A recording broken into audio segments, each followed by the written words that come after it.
Good morning students. आज हम BA second year home science की यूनिट 5 का टॉपिक स्टार्च या कलफ यानी कि स्टार्च और जो स्टिफनिंग एजेंट्स होते हैं उनके बारे में बात करेंगे।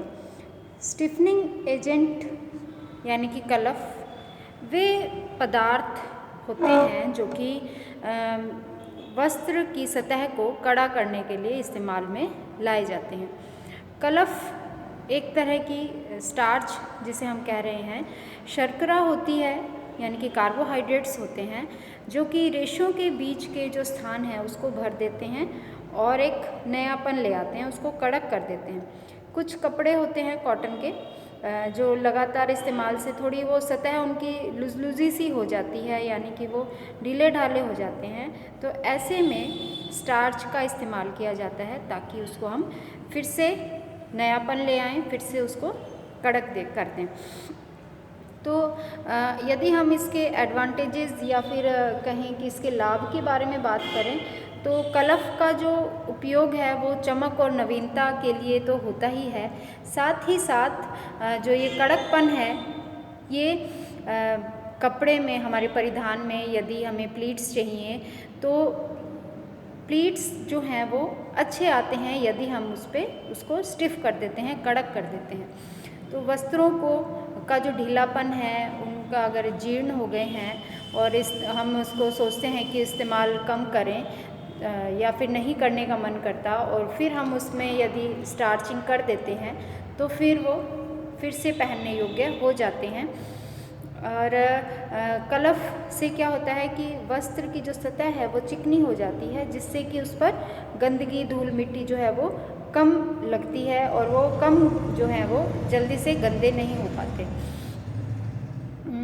कुछ वस्त्र होते हैं जो कि जैसे कि हम जो सिंथेटिक वस्त्र हैं, ताप सुनम्य जो तंतु हैं, उनके ऊपर स्थिर विद्युत उत्पन्न होने की शिकायत लगती है। कपड़े जो हैं वो हमारी स्किन के साथ चिपकते रहते हैं और पहनने और उतारने में भी दिक्कत लगती है। ऐसे में यदि हम उन पर कलफ का इस्तेमाल करते हैं तो यह समस्या जो है वो कुछ हद तक कम हो जाती है। और एक और बात है कि कलफ लगे हुए जब कपड़े पहनते हैं तो वह व्यक्तित्व को एक अलग ही आकर्षण देता है। तो इस तरह से जो स्टार्च है यानी कि जो स्टिफनिंग एजेंट है, जो कलफ है, वह कपड़े में एक सुंदरता लाने का काम भी करते हैं। इसके बाद में हम बात करेंगे इस टॉपिक में कि कलफ के यानी कि स्टार्च के टाइप्स यानी कि उसके प्रकार के बारे में। जैसा कि मैंने बताया कि स्टार्च जो है वो एक कार्बोहाइड्रेट है, यह एक जटिल शर्करा होती है, शर्करा जो कि पौधों में प्रकाश संश्लेषण की प्रक्रिया से बनता है। पौधों की जड़ों में, बीज में या गांठों में यह जमा हो जाता है और स्टार्च की एक विशेषता है कि जब वह पानी और गर्मी यानी कि ताप के संपर्क में आता है तो यह पककर नरम हो जाता है और यह एक सफ़ेद रंग का या फिर सेमी ट्रांसपेरेंट अल्प पारदर्शी सॉल्यूशन में बदल जाता है और फिर इसको वस्त्र की सतह पर लगाने से वहाँ पर वह उसको कड़क करता है। विभिन्न वनस्पतिक स्रोत जैसे कि अनाज हैं, चावल, गेहूँ, मक्का, आलू, शकरकंद या अरारोट, साबूदाना आदि में यह स्टार्च होती है और इन सभी माध्यमों से प्राप्त होने वाली जो स्टार्च है उसी का इस्तेमाल हम कपड़ों को कलफ देने में करते हैं। इन सभी प्राकृतिक जो साधन है इनमें स्टार्च के कण, उनकी आकृति और उनके गुण अलग अलग होते हैं, इसीलिए इसका जो प्रभाव है वस्त्र पर वह भी अलग अलग होता है। स्टार्च केवल सतह पर काम करती है और इसीलिए जो वस्त्र का जो रेशा है उस पर इसका कोई मजबूती पर कोई हानिकारक प्रभाव नहीं पड़ता और ना ही इसका वस्त्र का जो रंग है वह भी प्रभावित होता है। तो यानी कि स्टार्च जो है वो उसकी रासायनिक संरचना को प्रभावित किए बिना उसमें बाहरी रूप से एक अलग ही सुंदरता ले आता है। तो हम बात कर रहे हैं स्टार्च के प्रकार की। सबसे पहले चावल का स्टार्च। तो चावल का जो स्टार्च होता है वो अति सूक्ष्म होता है और ठंडी विधि के लिए इसका उपयोग किया जा सकता है, क्योंकि कण जो हैं इसके सूक्ष्म होते हैं तो वह वस्त्र की सतह में तंतुओं में आसानी से प्रवेश कर जाता है। दूसरा जो है गेहूँ व मक्का का स्टार्च, तो इनका जो स्टार्च है ये थोड़ा आकार में बड़ा होता है लेकिन चिकना ज़्यादा होता है। वस्त्र की सतह को सख्त करने के लिए मक्के का यानी कि कॉर्न स्टार्च का इस्तेमाल किया जाता है। नेक्स्ट है अरारोट का स्टार्च। अरारोट जो है वो एक जड़ से प्राप्त होता है। जड़ को सुखाकर पाउडर बना लेते हैं और यह पाउडर जो है वो कलफ के रूप में काफ़ी इस्तेमाल किया जाता है और प्रचलित भी बहुत है। अरारोट फाइन पाउडर बन जाता है और आसानी से उसको पानी में घोलकर इस्तेमाल किया जा सकता है। नेक्स्ट है टपोका स्टार्च। तो कसावा नाम का एक पौधा है जिसकी जड़ों को सुखाकर पाउडर बनाया जाता है और यह जो स्टार्च है वो ज़्यादातर साउथ इंडिया में यानी कि दक्षिण भारत में अधिक इस्तेमाल किया जाता है और इसका इस्तेमाल भी कपड़ों को सतह को कड़क करने के लिए किया जा सकता है। नेक्स्ट फिफ्थ बात करते हैं हम गोंद का स्टार्च। जो यह स्टार्च है वह सिल्क का वस्त्र या फिर जो जरी वाले वस्त्र होते हैं उनको गोंद का इस्तेमाल करके कलफ देने का काम किया जाता है।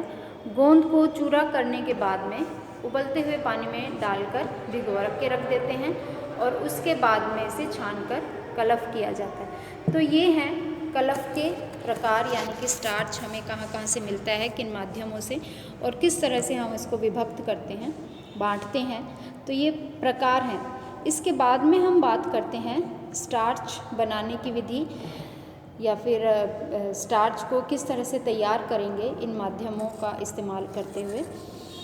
मुख्य रूप से दो विधियां होती हैं, ठंडी विधि और गर्म विधि।